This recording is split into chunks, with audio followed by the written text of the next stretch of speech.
Welcome to Marin Poets Live. I'm Neshama Franklin. I work at the Fairfax Library and I love poetry. After this program airs on TV, it will appear on the Marin Free Library website as a digital archive, which also features biographies of the poets and links to our collection. Today, we feature poet Brian Kirven. Welcome, Brian. Delighted to be here. Okay, here we are. And as we do, a Marin poem, I bet you have one in there? Sure. Or something of the sort. Got plenty of those. Enough. Okay. This is a Marin poem with a twist because it captures the theme of this book, Shorelines. A traveler comes home to the tide zone, in the sense that how travel overlaps place of residence and home. Mm-hmm. Tongue and tooth. First to draw my eye, dwarfed pampas tufts displaced on the far slope, knitted to earth with bramble, hillside dressed in wool, the stuff of sheep, everything of sheepness. At this green fold above Tomales, I'm drawn to a stop by once undersea rounded rock outcropping. I walk into onshore wind along ranch lands, old grass matted down like wet wool.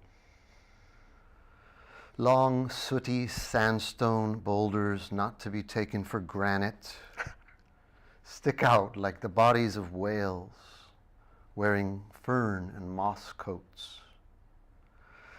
Wind and rain-shorn ears are roosts for rodents and birds of prey. One small dark cannonball, a giant black pearl to my eye. On this St. Patty's Day weekend, my Irish hide starts to feel free on private property.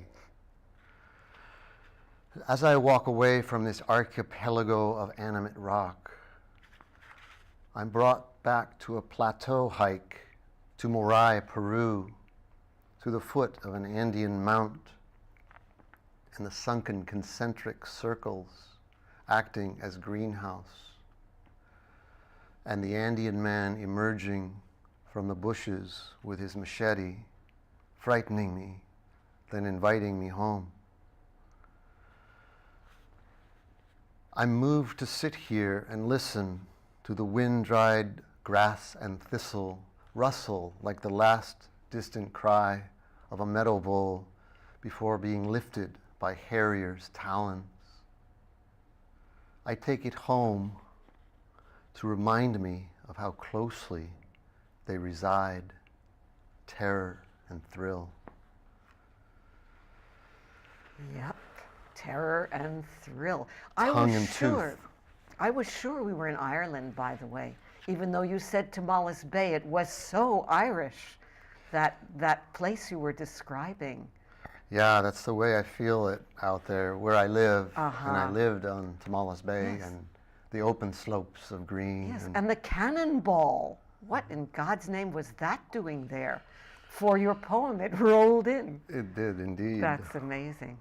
Yes. Yeah, well, lots of evocative images and wonderful sound play with rustle and stuff like that. So let's see what comes up next. Well, this one is not set in Marin, but it brings us back there. Yeah. Set on the westernmost point of Europe at Cabo de Roca, Portugal. And I call it Saudade for the Sea.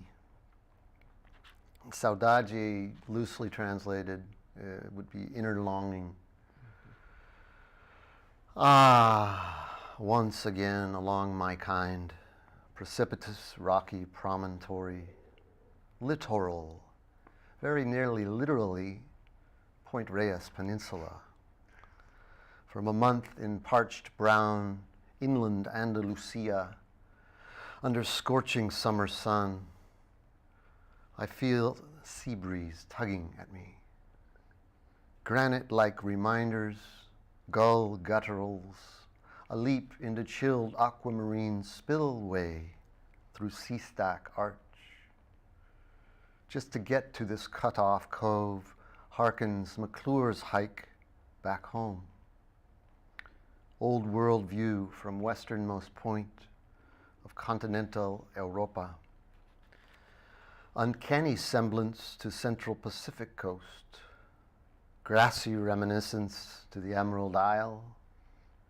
Remind of our land Inverness in a new world facing west. Sea sculpted stone slabs painted with blue-green algae down from steep evergreen ravines. Stitch an inner thread to Chimney Rock.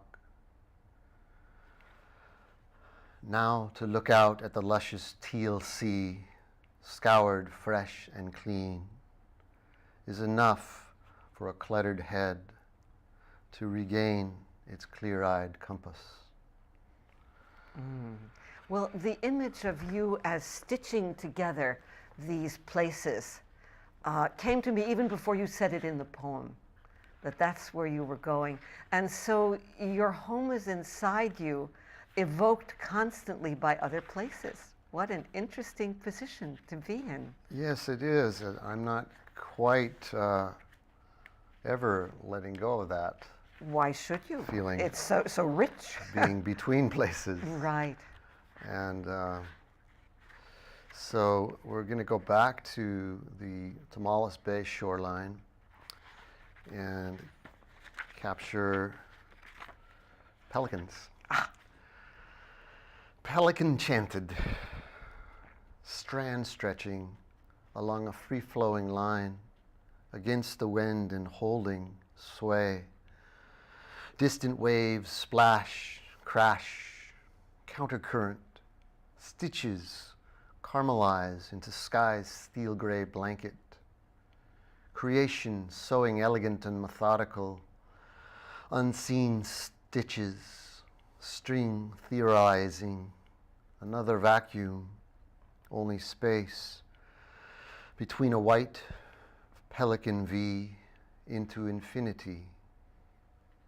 What painter or kite flyer, conductor, grand puppeteer with invisible strings splays thread like so, deftly engages, releases proper tension with attention to wind and collective winged gadgetry, gathers in one thread to the next, winged ones wheel in wobbly unison, group gauges whether to brace up against wind or glide low in flow.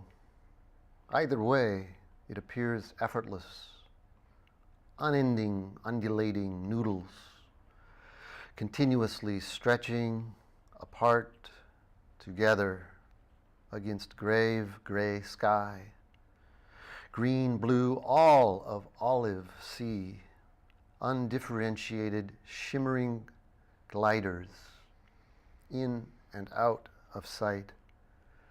Just try to cut at the dotted line. In motion and rhythm, a quiet musical scene, notes of a whole piece, cut up into pieces, loosing knots and lifting up a notch, then gathering in the edges of the flock, silent chorus. Into the distance dipping, tips touch spray of whitecaps, fusion of windswept vision in unison. Stretching, shrinking, ceaselessly cohesive and dispersive, black and white thread weaves, insight and beyond, still flying remotely over water, homeward. It's one of those stormy nights, stormy afternoons. Yeah, that's taking pelicans further than I ever thought they could go, including string theory. That was a very sneaky way of bringing that in. And now that I will always look at pelicans with music in mind. I mean, it's very musical, but you brought it into bold relief. Thank you. So. They just draw me. Oh, yeah. Mostly my poems are experiences and seeing things in the natural world. Yeah. This is going home, actually, this next poem. But no, I'm just curious, do you jot as you're taking it in, or do you go home and see what happens? Yeah, I'm a jotter. Okay. And maybe right on the slim side first, and just get the core down. Right. And then. Right, because there's such immediacy in these poems. So let's go try home. To relive it. What? You said we were try going to to go home. relive it, the experience Yes. in writing, and make it anew. Afternoon airwaves. This is from the deck of my present home, off the water. Afternoon airwaves. It starts with the soft stirring from the undersides of the coast silk tassel. Each voice enters its own echo into the mix. The mourning dove's murmur, the warbling vireo's mesmerizing flurry. A moaning hound's pain spirals down into the canyon's bowels. Overhead honk from a Canada goose. A red-legged frog's croak, a crow's caw. The northern flicker's insistent one note. The scrub jay's harsh hustle and bustle through the oaks. The airborne kingfisher-like downy woodpecker whinny trills along the riparian airwaves. The rolling party whistle of a spotted towhee doing a two-step shuffle on the oak leaf dance floor. And the urgent shrieks of the courting, competing red-shouldered hawks all fill the whole afternoon with song. So you don't have to be at the ocean to get this incredible panoply of nature, obviously. Not at all. Yes. It's really about where you are. And so I just noticed something maybe 8 years ago or so about my observation. That is, it is a confused impression at first. I mistake things for other things, which makes for nice poetic comparisons that I found. So I call them beautiful mistakes. And most of them have been audio. Thrum of quail for purr of cat. Creak of tree for bird chirp. Growl of stomach for moo of cow. And then they get a little visual here. Circular knob in oak limb for barn howls. Heart-shaped head. Pampas stalks for rooted feathers, so the imagination starts to enter in. Slipstream high above for flying spiderweb. Amanita for prickly pear cactus fruit. And back to sound, the neighbor's chainsaw for a fly buzzing in the room. Yelping coyote for children's voices. A teenage girl's cackle for a turkey's gobble. Distant gull's cry for a lost kitten. Baywick wren in the bush for secretary typing away. A stellar jay's mimic cry for a red tail's searing call. and a little bit of feeling. Belly to fuzzy bay bottom silt for kiwi fruit skin or belly fur. Tiny cracks in the plastic sunroof for stars shining. Sparkles of dew on the willow trees for stars mirrored in the pre-dawn sky. So That's so much fun. And it's kind of like life as metaphor, because things are always shifting. And if you assume that you're getting it, then you're really not necessarily getting it. yes, You know, yes. if you put the label on it and say, oh, I know what that is. I appreciate you bringing that up, because I feel like that we do that in almost every aspect of our lives, in sizing up a person. Yeah. So there's a moment of confused impression, and then we Right. hone in and sharpen our Right. senses. Right. And it shows the layeredness of our experience. You know, we're looking at something, our memory is going, who knows what's evoked by what's hitting you right now. And it all shows up in the poems. Yeah, so speaking of layers, Good. this is the last bit of a long ode to Tomales Bay of poetic prose, a poem called Layers. And living in a house over Tomales Bay and feeling the tide zone coming in and out, sinking in the satisfying sigh of an untimed day gone by from the gut of a growing, shrinking house. Layers of bedrock, of silt, of sand, of shells, of rocks, of wood, of paint, of home. First assembled by Miwok family across road, later rolled from marsh by Croatian fishing clan onto pilings connected with ex-Coast Guard piers, made into an oyster barge. Layers. It's easy to get carried away with the layering on of days, weeks, months, and years here in Cozy Cove. Remnants of lives going by, still holding on, long rusty nails plunged into tide-soaked wood, an anchoring with it what cannot be set, drawn out by outjutting and inward swimming sea spells, but not getting carried away by storms, the only kind of settling for a guy like I, compromising wanderlust by traveling at home with the constant movement of tides.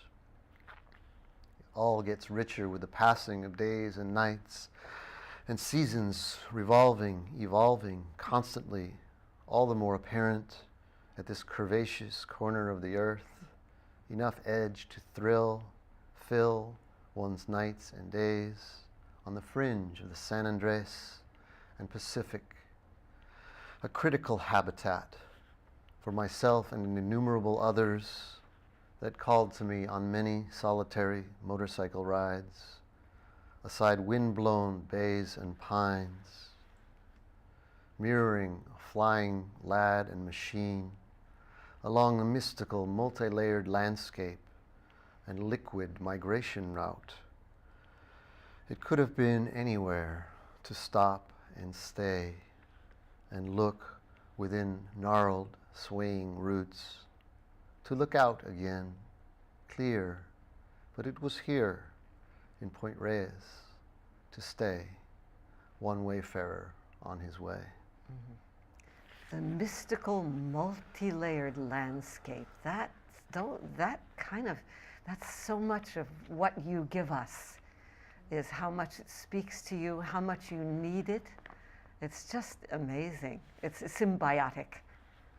And living in that house with all that history and all that creaking and all those layers, it's very visceral. Yeah, it was such a gift. Yes. To live We there. have about 7 minutes, so choose what you want to do before Excellent. it's over. Okay. This one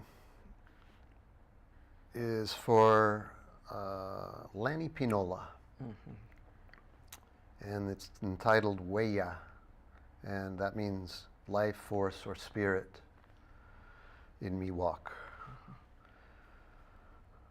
Along the western bay shore, steadied effortless, hand on submerged log, I watch from the kayak, an osprey on a bishop pine, watching the water. Lanny Pinola's passing yesterday. Newspaper picture to meet mind's eye. Miwok spirit of Tomales Bay. We really had it high on the hog, he'd say of his people. Of a sudden, a stoop and splash. Osprey up with a big sculpin taken in talons. Lanny on his way. Was it the fish or the bird who was Lanny, or the whole Megillah? You may not, probably don't even know. No, but it felt like the osprey, as his image came to me as I was kayaking. Right, and he was getting his high on the hog reward. That's right. Okay, it's wonderful.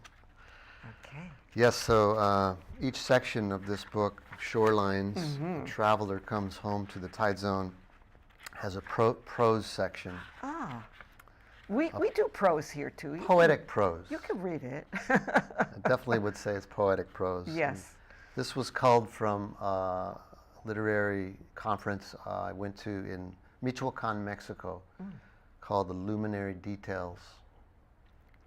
And ironically, there I met Joanne Kiger of Bolinas, and Ann Waldman, and her partner, Andrew Schelling.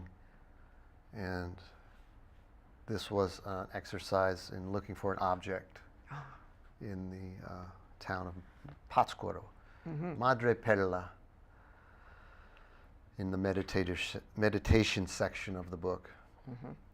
Middle-aged, pale, Mexican man selling plastic Buddhas, shows suave, simple white shell, calls it concha nacar, chalky mother of pearl, brought from Pacific Coast Guerrero to Pátzcuaro, Michoacan, not for its bland appearance, but for its medicinal value, valuable in the native sense, for trading ability, though this visitor is far from native, from the edge of the San Andreas Fault, in a house over Tomales Bay of the same Pacific Sea as this shell, where I scavenge the shoreline in search of forsaken shellfish sacks for quick consumption or revivification at Cozy Cove. So I can't get away from coast, neither my job with chilling shellfish in seldom visited shop in Point Reyes Station, California. Each shell a singular half of a bivalve mollusk, ghosts of lives spent patiently braced at home, receiving tide and flow, a true family of meditators. This half shell here from the clam clan is used to fill with lime juice and let sit overnight to form a tiny citrus salt calcium ocean used to apply to scars in order to help them dry more quickly. Oh, who would have thunk? And such a universe in a small object. So we have about 2 minutes. So you give me 2 minutes worth of poetry to take us out. Okay, this is another piece for my Hispanophile side called Buena Vista, watching a Cuban singer at the Petaluma Mystic Theater. A dazed glare like a stoned deer, serious bloodshot stare from sun-cracked Cuban cowboy, standing bare up there. Burning gaze rips right through us, a man in black with cowboy hat, making musical connection in the big time. En los Estados Unidos, culture shock can't stop. Cultural exchange, big time. Once in a blue moon, we send them a guy like Rai Cooter. The rest, tourist divisa into empty pockets.